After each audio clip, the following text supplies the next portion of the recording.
Hi, TV Milk family. How are you today? I missed you.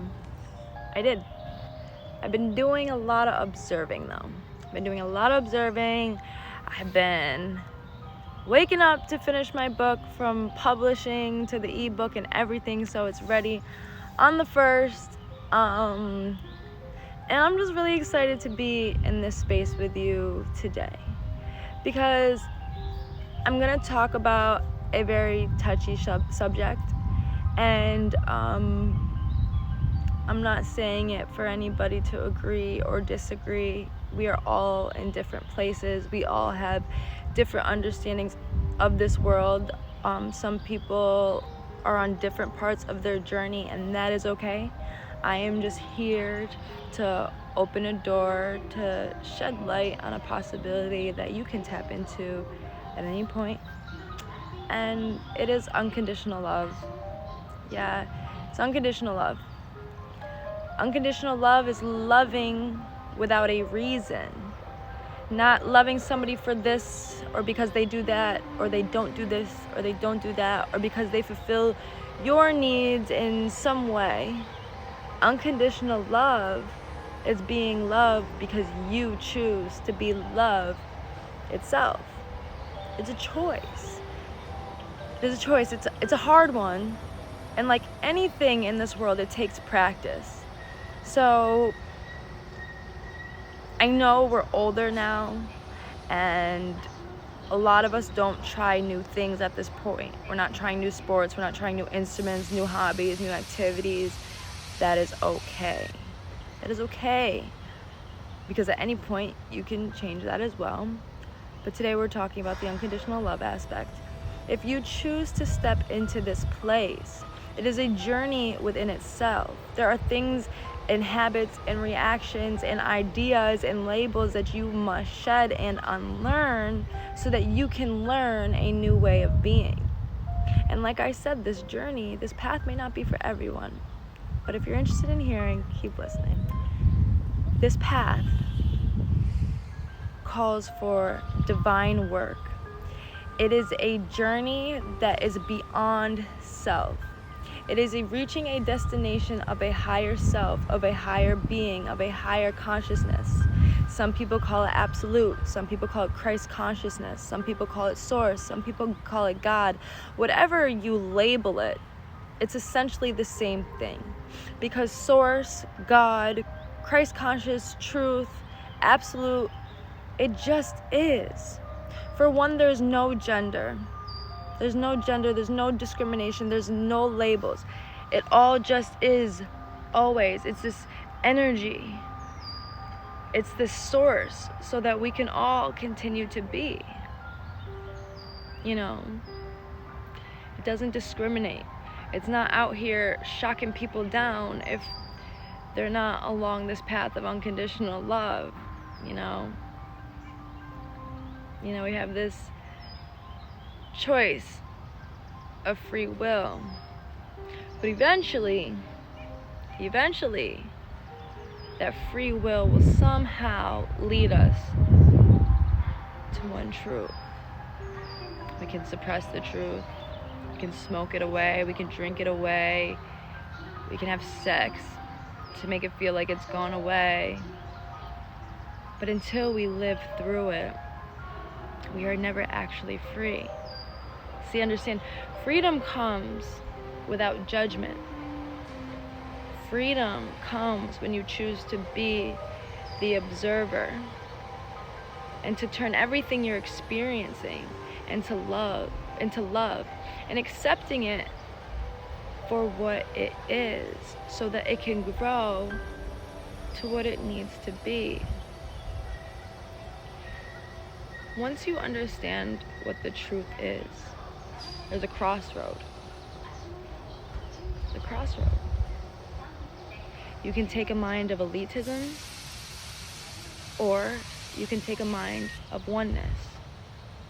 Elitism is the easiest mind to take because it is programmed in our minds to act this way.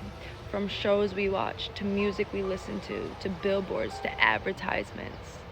to stories we've heard, to the things we've learned from our own parents. It's easy.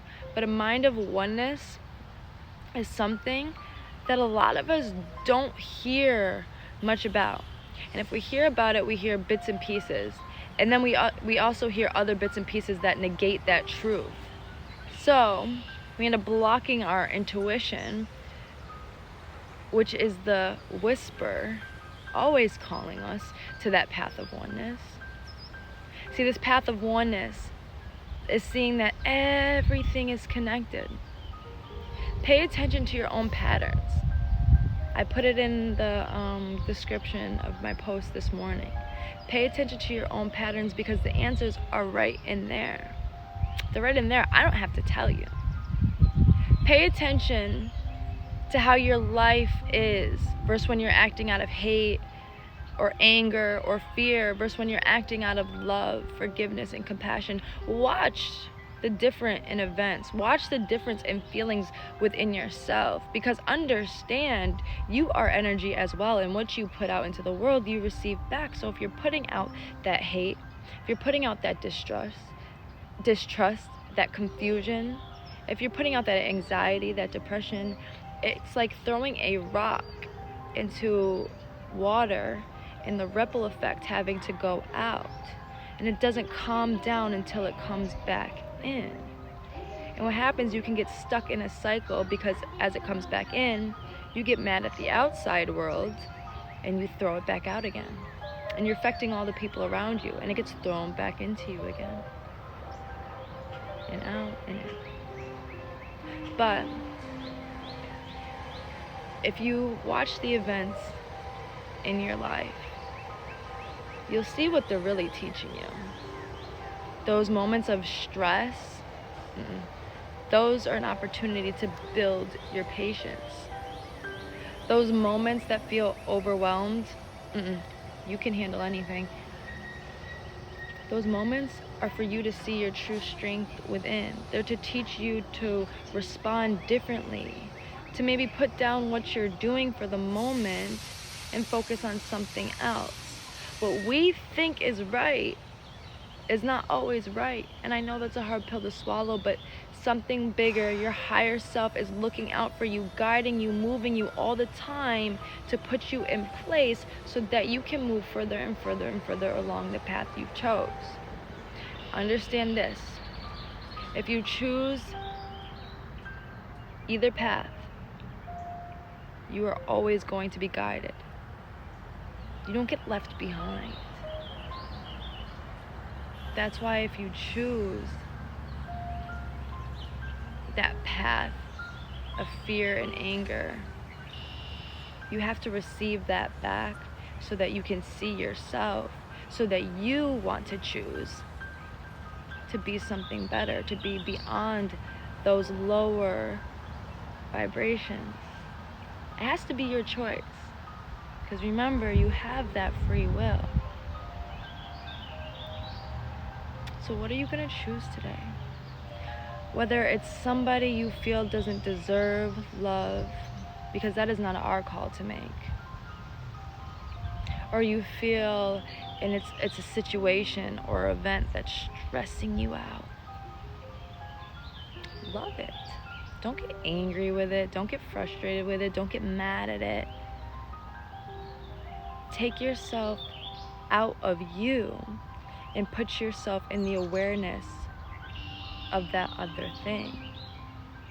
Because you exist beyond this body.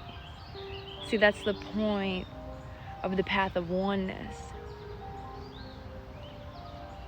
When you stop being self-reflective and you reflect on the totality of what is, and then you operate by what's the best good for everybody in the situation. Like I said, it takes practice. Don't get down on yourself. Forgive you. Forgive you whenever you need to. But that means if you get to forgive you, that means that others get to forgive themselves, which means you have to forgive them too. Imagine you made a mistake and the game was over. You no longer had the opportunity to reach that source, that abundance, that freedom. That's not how it works. That's not how it works. The falls are for the lessons so that you can climb to new heights. It's okay. It's okay to fall. It's okay to forgive. Never be ashamed to forgive. It is all within you. It is all a choice. And unconditional love. Unconditional love is the ultimate power if you're looking for power. But that kind of power, that's not a dominating power. That's an accepting power. That's a free power. That is power of source. That is power of truth. That is power of divinity. That is the power that will bring you home and to understand and live by oneness. One love.